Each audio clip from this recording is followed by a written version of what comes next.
দর্শক, আপনারা দেখতে পাচ্ছেন বঙ্গবন্ধু কন্যা অলরেডি বাংলাদেশে ল্যান্ড করে ফেলেছে। আর আপনারা জানেন গতকাল মেজর আফতাবের নেতৃত্বে একদল সৈন্য ও ডক্টর ইউনূসকে গ্রেপ্তার করে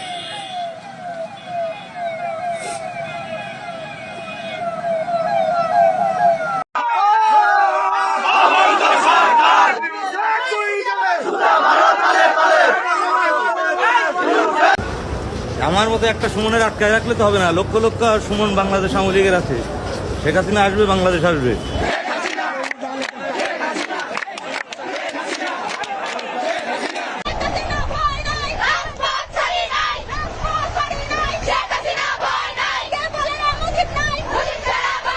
আসসালামু আলাইকুম রহমতুল্লাহি ওয়া সম্মানিত দর্শক, এই মুহূর্তে বাংলাদেশের রাজনৈতিক কর্মকাণ্ড করতে পারবে না এরকম বাধা নিষেধ বা বিধি নিষেধ রয়েছে আওয়ামী লীগের ওপর। অন্যদিকে আওয়ামী লীগের যে ছাত্র সংগঠনটি রয়েছে বাংলাদেশ ছাত্রলীগ, এটিকে একটি নিষিদ্ধ সংগঠন হিসেবে সরকারের পক্ষ থেকে ঘোষণা করে হয়েছে।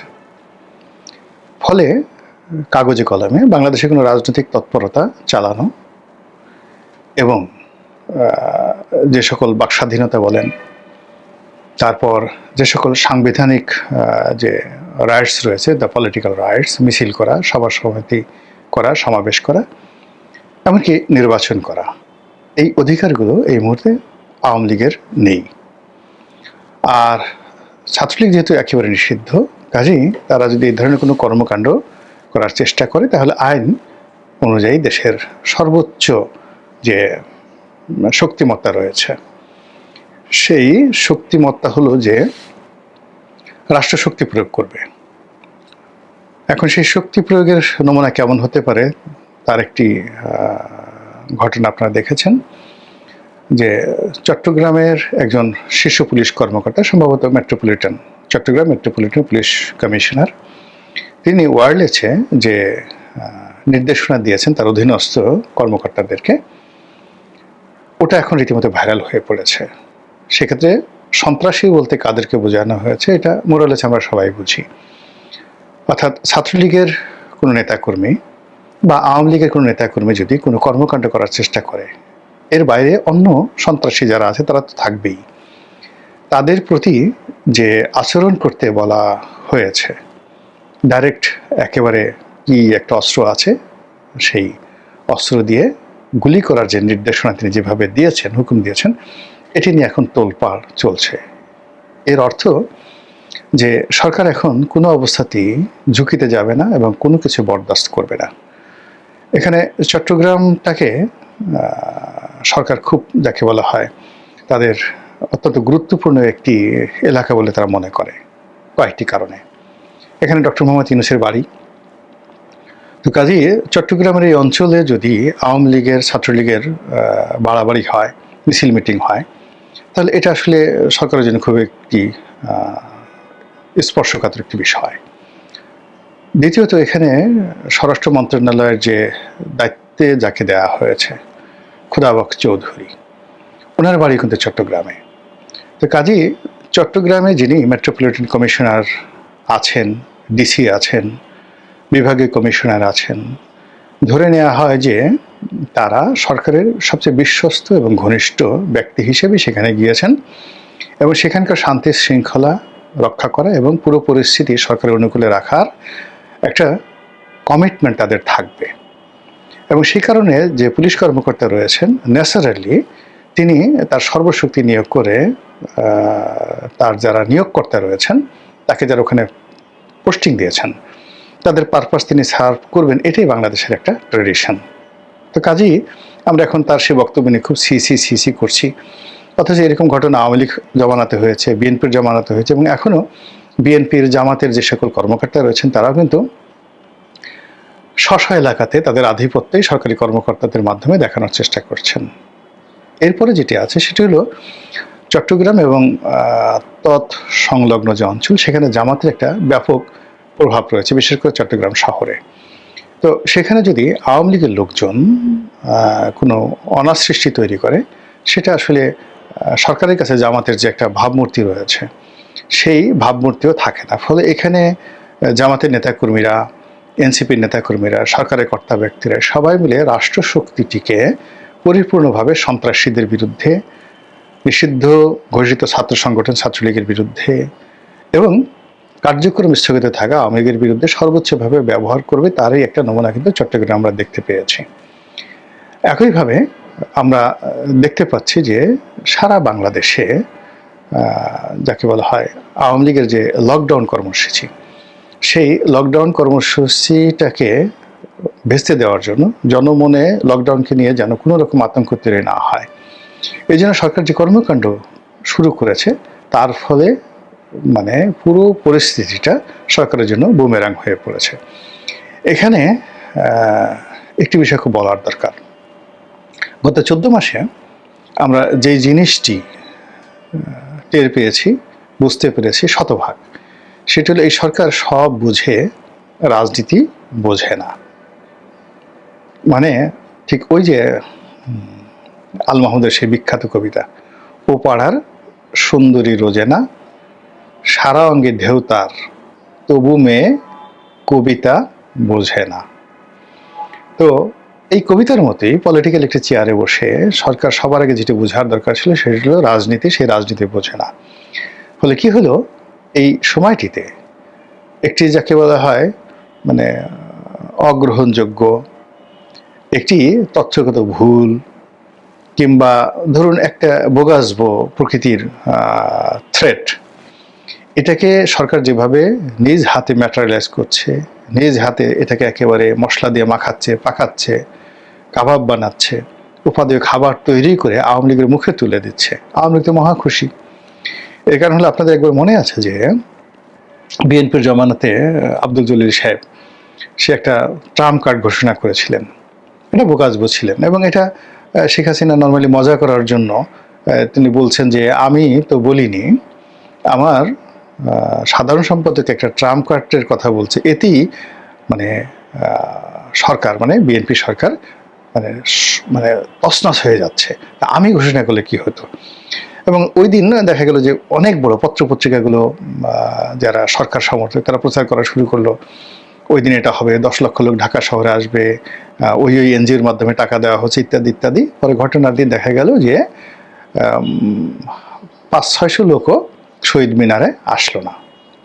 এইরকম এখন এই যে লকডাউন যে কথাটি প্রথমে জাহাঙ্গীর কবির নানক বললেন যে 13 তারিখে লকডাউন, তো 13 তারিখে লকডাউন কেন দেওয়ার কথা হয়েছিল, যে ওই দিন একটা আদালতের রায় ঘোষণা হবে শেখ হাসিনার বিরুদ্ধে ইত্যাদির বিষয়ে আদি নিয়ে। এখন এটা আসলে আমার কাছে মনে হচ্ছিল যে এইভাবে লকডাউন কথাটা অতটা ভেবে চিনতে বলেনি, হয়তো শাটডাউন যাকে বলা হয় বলার চেষ্টা করেছিলেন, কিন্তু মুখ দিয়ে লকডাউন বের হয়ে গেছে। এমনি ইদানিং বয়স হয়ে গেছে জাহাঙ্গীর কবির নানক সাহেবের, তার কথায় জড়তা আছে, আর তিনি এমনি আসলে সভামঞ্চে ভালো বক্তব্য করেন, কিন্তু টেলিভিশনের সামনে তারপর ক্যামেরার সামনে ওইভাবে ভালো মতো সাজিয়ে গুছিয়ে কথাবার্তা বলতে পারেন না। ইংরেজি উচ্চারণ যথেষ্ট দুর্বল আছে, আরবিতে একেবারেই পারেন না। একবার এই যে পবিত্র ঈদুল আজহা, ঈদুল আজহা এই শব্দটি উচ্চারণ করতে গিয়ে তিনি যখন স্থানীয় সরকার মন্ত্রী ছিলেন কি একটা কেলেঙ্কারি ঘটিয়ে ফেলেছিলেন, তিনি উচ্চারণই করতে পারেননি। তো তার এই উচ্চারণগত সমস্যা রয়েছে। তো কাজেই তিনি যে শাটডাউন কথাটা বলতে চেয়েছেন, আমার কাছে যেটা মনে হচ্ছিল সেটাকে বলে ফেলছেন লকডাউন। এই কারণে আসলে লকডাউন বলতে যেটি বোঝায় সেটা হলো আপনি ঘরে বসে থাকেন, আপনি গ্রাম থেকে ঢাকা আসবেন, তারপরে আবার ঢাকা থেকে আপনি বের হয়ে রাস্তায় মিছিল মিটিং করবেন, এটা আসলে লকডাউন বলে না। লকডাউন মানে আপনি যেখানে আছেন সেই জায়গায় থাকুন। তো আওয়ামী লীগ তো আসলে সেটা চাচ্ছে না। আওয়ামী লীগের যারা নেতাকর্মী তারা যে কাজটি করার চেষ্টা করেছে সেটা হলো কমপ্লিট ঢাকা শহরকে শাটডাউন করে দিন, ঢাকা শহরকে বন্ধ করে দিন। কিন্তু এই যে তারা লকডাউন কথাটা বললো, এই কথাটা মানে সরকারের যারা লোকজন রয়েছে তারা এত সিরিয়াসলি নিল, তারা মোটামুটি লকডাউন ঘোষণা করে দিল যে লোকজন যেন ঘর থেকে না বের হয়। আমি 12 তারিখ বিকেলবেলা এই ভিডিওটি করছি, তো এই সময়টার মধ্যে সরকারের যে তৎপরতা দেখলাম তাতে সরকার এই যেখানে যেখানে আওয়ামী লীগের লোকজন আছে সন্দেহভাজন তাদেরকে ঝেঁটিয়ে শহর থেকে বিদায় করে তারপরে তাদেরকে ঘরে পাঠাতে চাচ্ছে।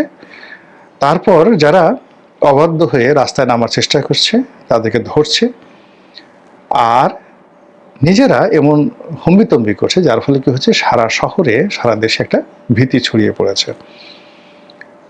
আমি গতকাল অনেক রাতে ঢাকা শহরে ঘুরেছি, দেখলাম পুরো ঢাকা শহর খালি, সন্ধ্যার পর থেকে খালি, রাতে তো বলাই বাহুল্য।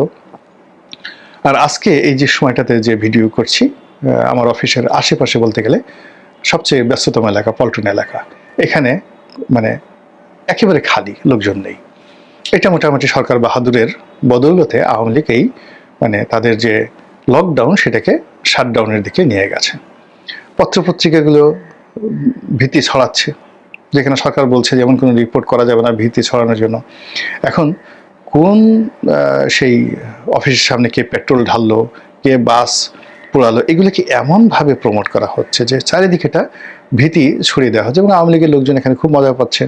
এবং এই ধরনের ঘটনা যখন ঘটে, এখানে তো আওয়ামী লীগ নেই, ছাত্রলীগ নিষিদ্ধ, তারা যে কাজগুলো কতটা করতে পারবে গত 14 মাসে আমরা সেটা দেখেছি। কিন্তু এখানে আওয়ামী লীগকে ফাঁসানোর জন্য, ছাত্রলীগকে ফাঁসানোর জন্য বা সরকারকে ফাঁসানোর জন্য তৃতীয় শক্তি, চতুর্থ শক্তি, পঞ্চম বাহিনী তারা যদি এই জায়গাতে অপকর্ম করে থাকে, তাহলে সেটা সামাল দেওয়ার দায়িত্ব কিন্তু সরকারের।